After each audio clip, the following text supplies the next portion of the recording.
Avez-vous déjà entendu parler d'une créature si sauvage, si rusée, qu'elle a semé la terreur dans le cœur d'un village entier? Imaginez une bête qui rôde sous le couvert de l'obscurité, dont la simple présence fait naître des rumeurs de sorcellerie métamorphique et de terreur surnaturelle.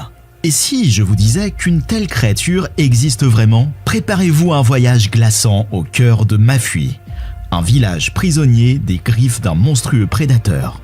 Rejoignez-nous et plongez dans les chapitres palpitants de l'épouvantable saga du mangeur d'hommes de Mafui. Assistez à la lutte désespérée pour la survie, aux triomphes et aux échecs, et à l'esprit inébranlable de ceux qui ont osé défier une bête démoniaque.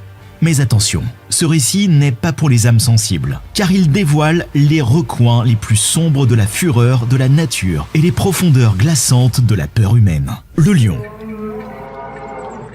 Connu plus tard sous le nom de mangeur d'hommes de Mafui, mesurait 3,2 mètres de long, 1,2 mètres à l'épaule et pesait environ 249 kg.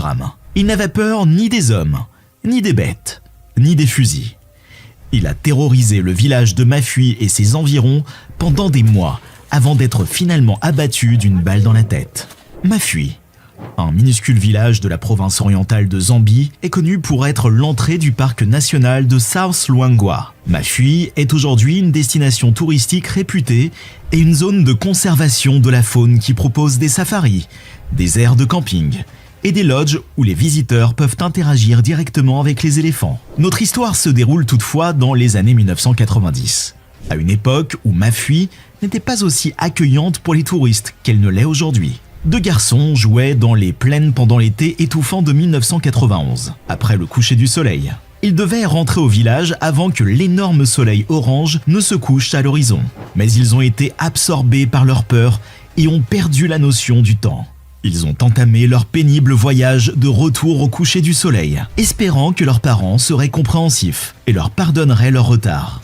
À leur insu, un prédateur mortel les guettait dans les hautes herbes de la savane, attendant l'occasion idéale pour frapper.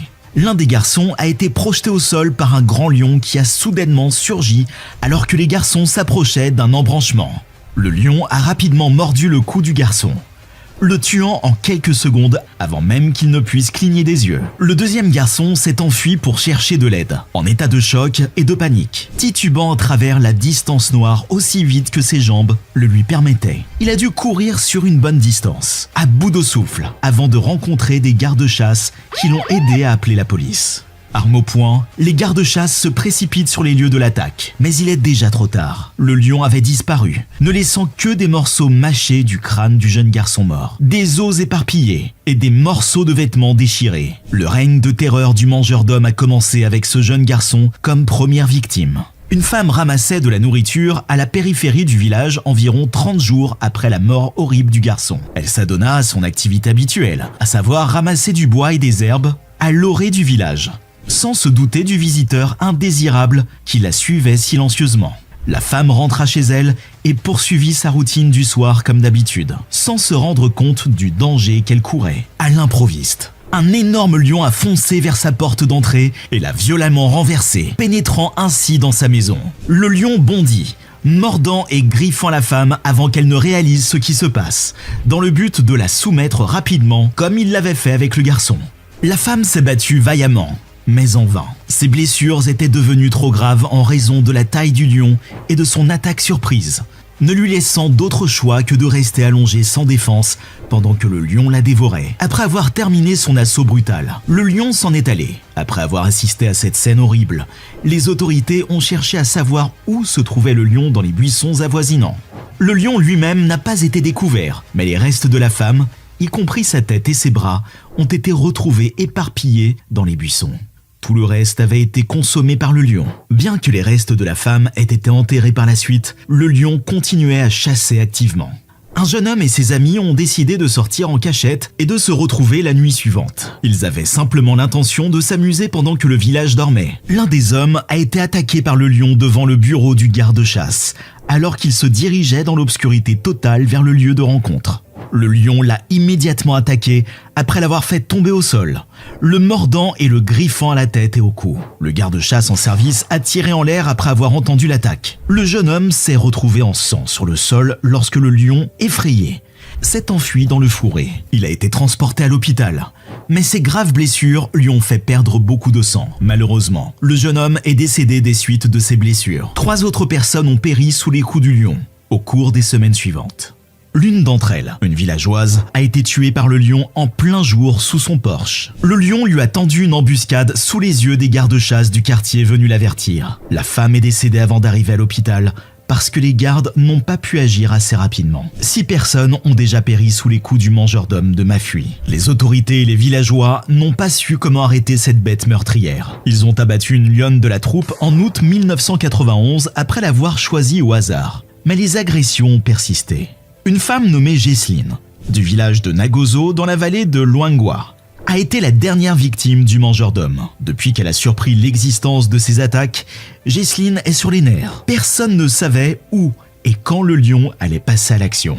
Lorsqu'elle s'est mise au lit et s'est endormie, elle venait juste de finir d'emballer son linge pour l'emmener à la rivière le lendemain. Le mangeur d'hommes est entré dans la chambre de Jesseline pendant qu'elle dormait et a utilisé ses dents et ses griffes pour la tirer de son lit, alors que le lion emportait Jesseline dans la brousse. Elle hurla d'agonie et de terreur et appela à l'aide.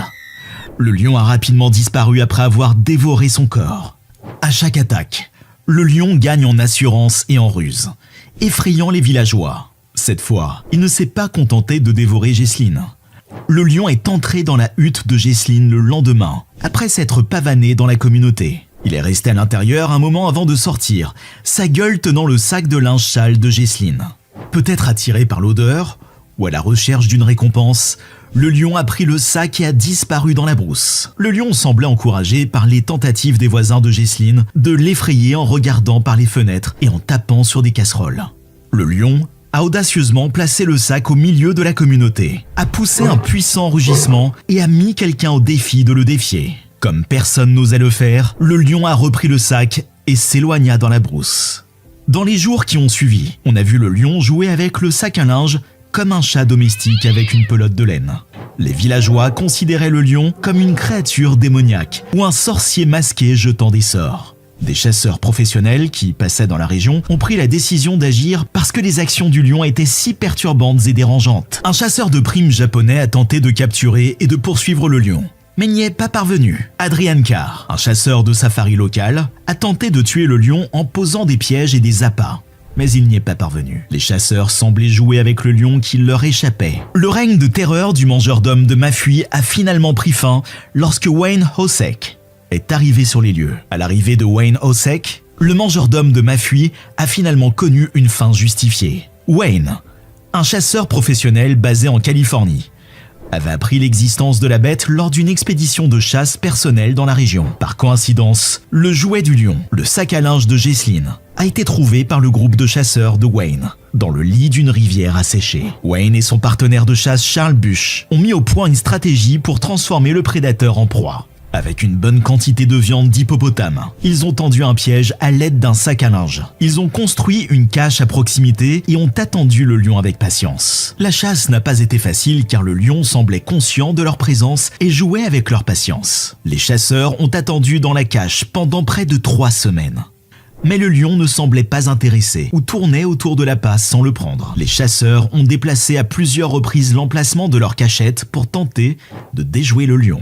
Mais celui-ci, rusé, leur échappait et prenait l'appât. Dans un jeu du chat et de la souris, ils devaient sans cesse placer de nouveaux appâts et essayer de se montrer plus malins que le lion, ou plus précisément, que les chasseurs et le gros chat. Pendant les semaines qu'a duré la chasse, le lion leur a échappé à chaque fois, jusqu'à ce qu'ils se rendent compte des stratégies astucieuses utilisées par le lion pour les déjouer lorsqu'il changeait d'endroit. Hosek commença à penser que le lion était un démon.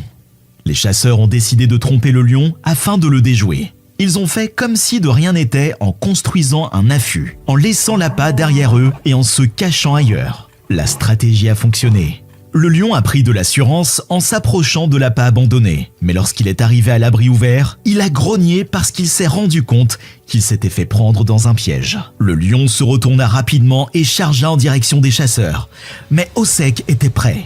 Il visa, tira et leva son fusil.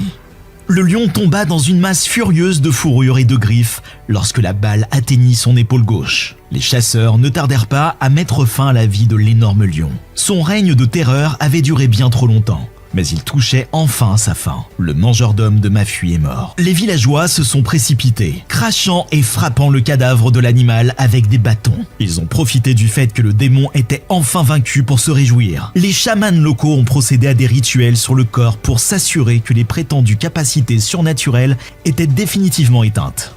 Ils voulaient empêcher le puissant sorcier métamorphe de jeter d'autres sorts. Finalement, la créature mangeuse d'hommes de Mafuy a été empaillée et exposée au Field Museum de Chicago avec son jouet préféré, le sac à linge de Jesslyn. Aujourd'hui encore, le cadavre du lion mâle est toujours exposé. Le meurtrier du mangeur d'hommes, Wayne Hosek, a raconté l'incident dans ses mémoires de 2009. The Man-Eater of Mafuy, le mangeur d'hommes de Mafuy. Le lion a tué un nombre relativement faible de personnes pour un animal aussi redouté, mais il est néanmoins devenu une légende locale et un croque-mitaine. Dans les contes racontés aux enfants à l'heure du coucher, les mettant en garde contre les dangers de se coucher tard et de ne pas faire attention à d'éventuels rôdeurs. Même s'ils sont majestueux, les lions n'en restent pas moins de dangereux prédateurs. Et tout contact avec un lion en liberté se solde généralement par une catastrophe pour quiconque croise son chemin. Votre corps est déchiré par ses dents et vous hurlez à l'agonie. Merci de vous joindre à nous pour cette terrifiante expédition dans l'inconnu. N'oubliez pas de rester vigilant, car les ombres peuvent encore receler des secrets qui n'ont pas encore été révélés. Jusqu'à ce que nous nous revoyions, restez en sécurité et gardez l'esprit d'aventure. Vous avez aimé cette vidéo ? Nous sommes sûrs que vous l'avez aimée, alors likez, abonnez-vous et rejoignez-nous lors de notre prochaine quête exaltante. En moins de 3 secondes, le célèbre lion Shemba du sanctuaire animalier de Marakel, en Afrique du Sud, a violemment sauté sur son propriétaire, Mike Hodge, qu'il avait élevé depuis qu'il était un lionceau orphelin, puis a procédé à le traîner dans la brousse. Des touristes terrifiés ont regardé avec horreur le cauchemar qui se déroulait devant eux, criant comme s'ils essayaient de se réveiller d'un mauvais rêve. Pendant un moment, tout le monde pensait que Mike Hodge était mort, et que le lion était sur le point de le dévorer. Le personnel n'avait d'autre choix que de tuer Shemba, ce qui était assez triste mais nécessaire, car s'il ne l'avait pas fait, Mike aurait été mutilé à mort. Monsieur Hodge a subi des blessures graves, mais s'est rétabli et a été attristé lorsqu'on lui a annoncé que son bien-aimé Shemba était mort.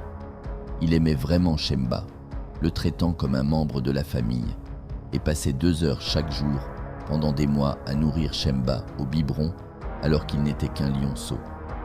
En Afrique, il n'est pas rare que des lions dans des sanctuaires organisés et clôturés, qui sont essentiellement des parcs safari, attaquent leurs propriétaires et le personnel sans méfiance. Cependant, dans la plupart des CA, les attaques sont mineures et les décès sont très rares. Malheureusement, certaines personnes comme Mike Hodge, qui ont passé de nombreuses années avec des lions et d'autres prédateurs, ont tendance à oublier que ces prédateurs de premier plan ne sont pas apprivoisés et que, peu importe à quel point on se rapproche d'eux, en une fraction de seconde, tout peut changer et se transformer en cauchemar, car l'instinct naturel ancestral de la bête pour chasser et dévorer sa proie surgit de nulle part. C'est l'histoire de Shemba et de son étrange et effrayante attaque contre Mike Hodge.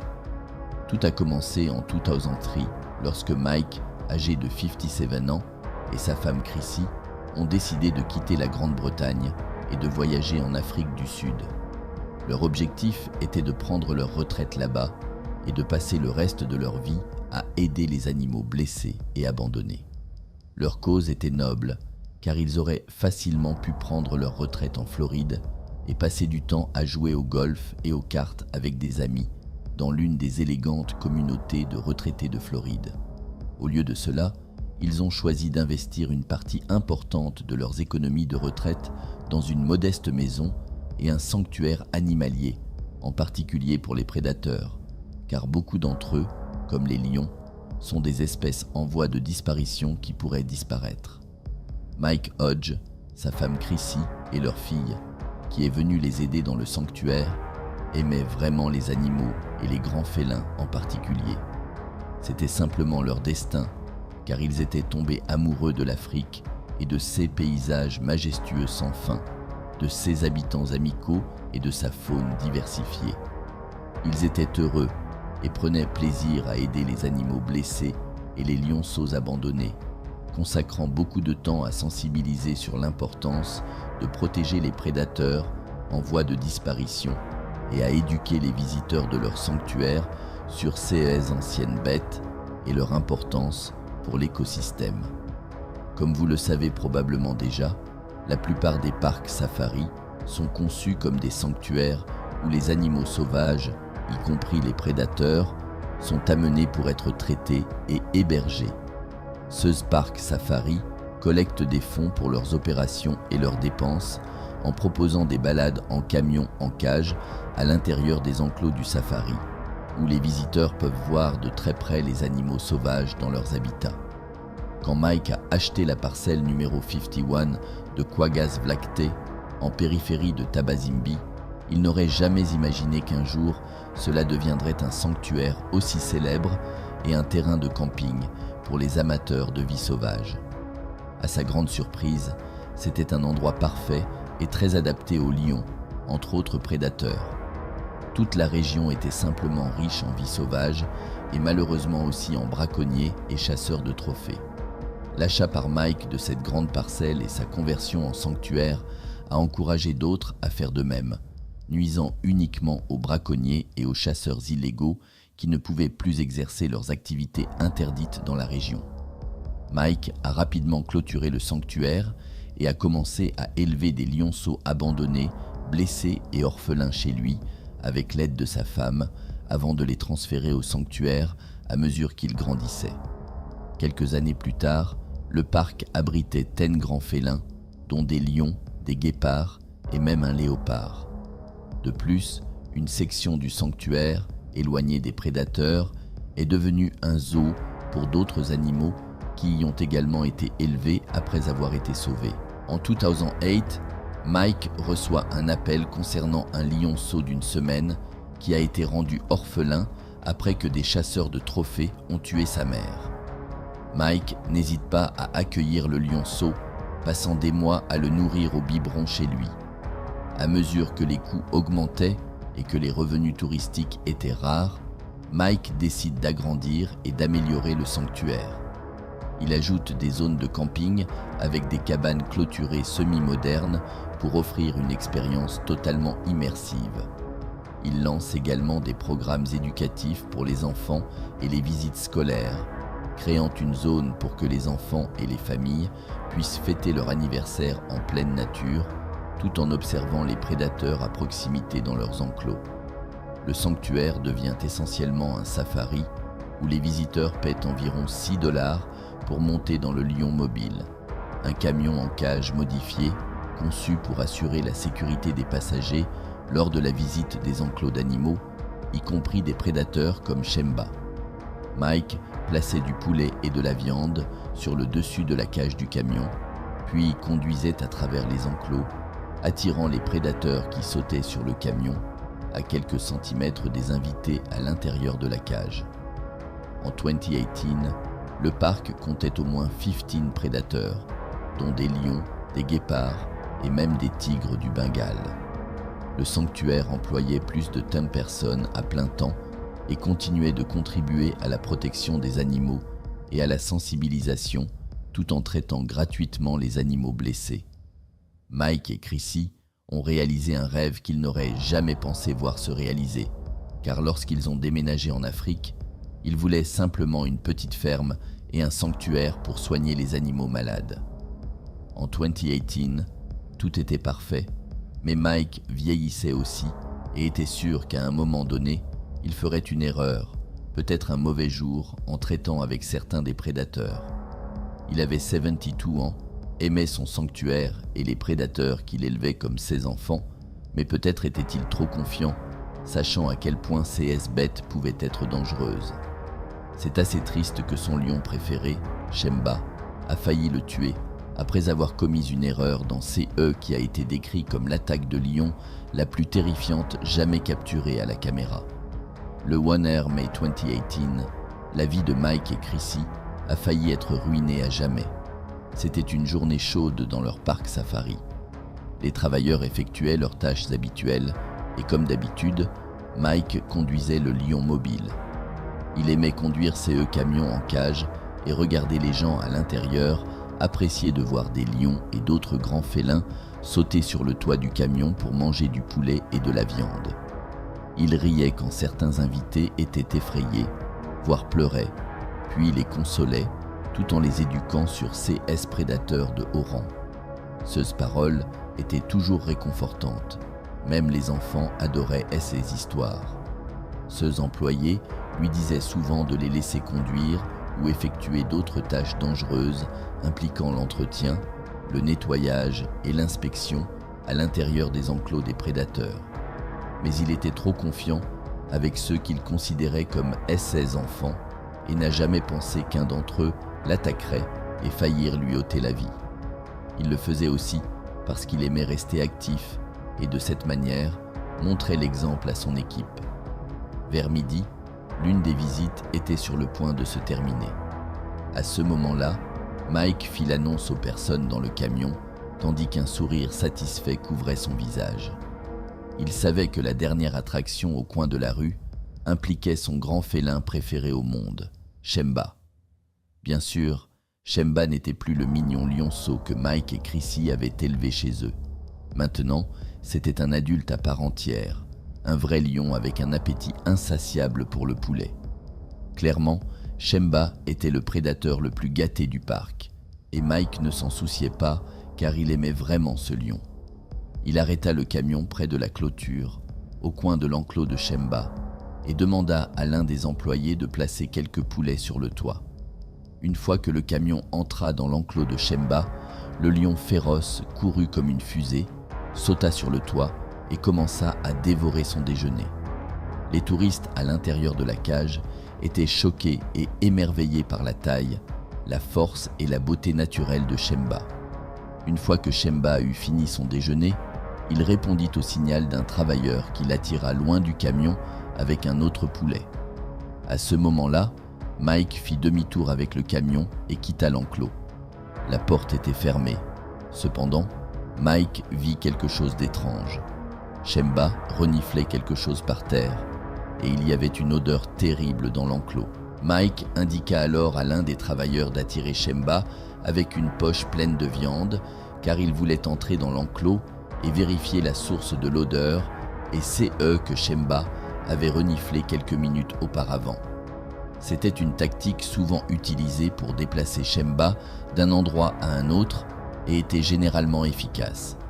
Cependant, ce jour-là, Shemba était d'humeur étrange. Mike ouvrit une petite porte menant à l'enclos, tandis que Shemba s'éloignait vers le poulet que le travailleur avait dans la main, de l'autre côté de la clôture. Mike s'avança d'environ 5 mètres à l'intérieur et inspecta l'objet que Shemba avait reniflé auparavant. C'étaient des restes de poulet que Shemba avait laissés la veille, et cela commençait à se décomposer et à produire une odeur horrible. Il fallut à Mike 5 secondes pour atteindre et renverser le poulet pourri avec son pied, tandis que Shemba était à environ 12 mètres. Et puis, l'enfer se déchaîna lorsque Shemba courut vers Mike, qui réalisa immédiatement le danger et se dirigea vers la porte. Cependant, à seulement un pied de la porte, Shemba réussit à renverser Mike au sol. L'erreur que Mike fit ce jour-là était de ne pas attendre que Shemba soit loin de la porte et occupé à dévorer de la viande. De plus, le travailleur et Mike se montraient mutuellement du doigt, ce qui aurait pu attirer l'attention de Shemba sur Mike. La deuxième erreur de Mike fut de tourner le dos à Shemba lorsqu'il se précipita vers lui. Il aurait été préférable de reculer rapidement vers la porte. Un expert a déclaré que Shemba aurait pu se précipiter pour saluer son propriétaire et n'avait aucune intention de l'attaquer. Mais le fait que Mike se retourne et s'enfuit a fait que Shemba est instinctivement passé en mode chasse. Mike était maintenant au sol, inconscient du coup, avec Shemba sur lui, tandis que les touristes commençaient à crier et à hurler de folie. En une seconde, Shemba attrapa Mike entre ses mâchoires sans effort et le traîna plus loin dans l'enclos. Ensuite, les travailleurs disparurent pendant quelques secondes, revinrent avec un pistolet et commencèrent à tirer des coups d'avertissement en l'air. Néanmoins, Shemba attrapa à nouveau Mike entre ses mâchoires puissantes et essaya de l'emmener plus loin dans l'enclos, derrière les buissons et les arbres. À ce moment-là, les travailleurs n'avaient d'autre choix que de tirer directement sur Shemba, car ils savaient que Mike était probablement encore en vie et pouvait être sauvé. Mais si Shemba le mordait à nouveau, il mourrait en quelques secondes. À ce moment-là, ils décidèrent de tirer sur Shemba et ils réussirent. Shemba courut dans l'enclos et mourut quelques minutes plus tard des blessures, tandis que les travailleurs couraient à l'intérieur pour secourir Mike. Ils se blâmaient pour l'incident. Quelques semaines plus tard, Mike était de retour dans l'enclos, mais il ressentait une grande tristesse parce que Shemba était mort. Il n'a jamais compris ce qui s'est passé ce jour-là et il insiste toujours sur le fait que leur fille regrette toujours Shemba. Cette attaque a été suivie de quelque chose de assez horrible. Beaucoup de gens qui ne comprennent pas vraiment comment fonctionnent les sanctuaires d'animaux ou les parcs safari et leur importance pour la conservation des espèces en voie de disparition et pour offrir un abri aux lionceaux. À tel point que de nombreuses personnes ont commencé à attaquer le sanctuaire et Mike avec des messages haineux, des lettres et une myriade de trolls en ligne, comme si Mike était un chasseur et le sanctuaire un terrain de chasse. Les choses ont tellement mal tourné que c'est pour créer une audience et lever des fonds. En réalité, Mike Hodge n'était pas un chasseur, encore moins un braconnier, et il ne faisait de mal aux animaux. En fait, Shemba n'était qu'un parmi les innombrables animaux sauvés par Mike d'une mort certaine. Il a dépensé beaucoup d'argent, de temps et d'énergie avec sa femme dans la construction du sanctuaire peuvent être élevés en toute sécurité et ainsi se reproduire et augmenter leur nombre. Pendant ce temps, le nombre de lions dans la nature diminue constamment, car les gouvernements et les autorités de divers pays africains luttent pour freiner les braconniers et les chasseurs de trophées. 16 menaces ont conduit Mike à maintenir le sanctuaire fermé pendant un certain temps jusqu'à ce que les furieux guerriers du clavier oublient l'histoire et trouvent quelqu'un d'autre à attaquer. Pendant un certain temps, Mike a envisagé de déplacer tous les animaux vers un autre safari et de fermer les installations. Mais finalement, il a décidé que s'il le faisait, ce serait une victoire facile pour les braconniers. Le parc a été rouvert avec quelques nouvelles règles pour éviter des incidents similaires. Actuellement, le Marrakech Animal Sanctuary est ouvert toute l'année et continue d'accueillir à la fois des prédateurs blessés et des lionceaux abandonnés, leur redonnant vie. Tout au long de l'histoire, les lions ont été admirés comme un symbole de puissance, de force et de courage. Il fut un temps où les lions erraient dans toute l'Afrique, certaines parties de l'Asie et même le sud de l'Europe. Cependant, cette espèce puissante ne se trouve maintenant que dans des fragments de l'Afrique subsaharienne, avec une sous-population en danger critique en Afrique de l'Ouest et une petite population de lions asiatiques dans le parc national de Hir en Inde. Comparés à d'autres grandes espèces de félins, les lions sont les plus de femelles et leurs lionceaux. Saviez-vous que le rugissement d'un lion est si puissant et fort qu'il peut être entendu jusqu'à 8 km de distance et qu'il est également une démonstration de pouvoir entre les mâles? Malheureusement, en 2023, il ne restera que 20,000 lions dans la nature et leur nombre est en diminution. La bonne nouvelle est que le nombre de lions en captivité dans les parcs safari et les sanctuaires augmente grâce au programme d'élevage. Bien que beaucoup de gens détestent comment les lions sont exploités dans une certaine mesure dans ces endroits, la vérité est que personne n'a réussi à empêcher la diminution du nombre de lions sauvages. Pour être honnête, la moitié des paroles et des promesses des gouvernements ne sont que des paroles en l'air, tandis que la moitié des agences et organisations de défense des animaux sont comme la plupart des ONG qui existent, de simples façades ou plutôt des escroqueries pour lever de l'argent. En fin de compte, les parcs safari et les sanctuaires pourraient être les seuls endroits capables de maintenir l'existence de ces espèces majestueuses et d'éviter leur extinction. Les lions sauvages sont très difficiles à protéger car les braconniers et les chasseurs de trophées sont des criminels et gagnent beaucoup d'argent avec cela. Comme la plupart de leurs clients sont des personnes riches de pays riches, certains chasseurs de trophées sont prêts à payer jusqu'à $1 million juste pour que l'un de ces gangs criminels les emmène chasser des lions en Afrique. C'est pourquoi, avec autant d'argent impliqué dans cette industrie, il est presque impossible d'arrêter la folie.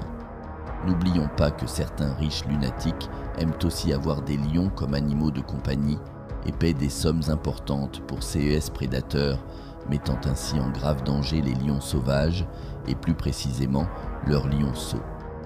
Dans la plupart des cas, les trafiquants de lions tuent la mère des lionceaux pour pouvoir les récupérer en toute sécurité et les vendre pour de grosses sommes. Une des raisons pour lesquelles ces lionceaux coûtent cher a à voir avec le fait qu'ils doivent arriver à leur destination finale par la contrebande, car la chasse et le trafic de lions et de leurs lionceaux sont illégaux dans le monde entier. Cependant, les lions des sanctuaires et des parcs safari sont faciles à suivre, à contrôler et à garder en sécurité. Merci de nous avoir regardés et n'hésitez pas à aimer, partager, vous abonner et cliquez sur l'icône de la cloche de notification. N'hésitez pas à partager vos réflexions dans la section des commentaires.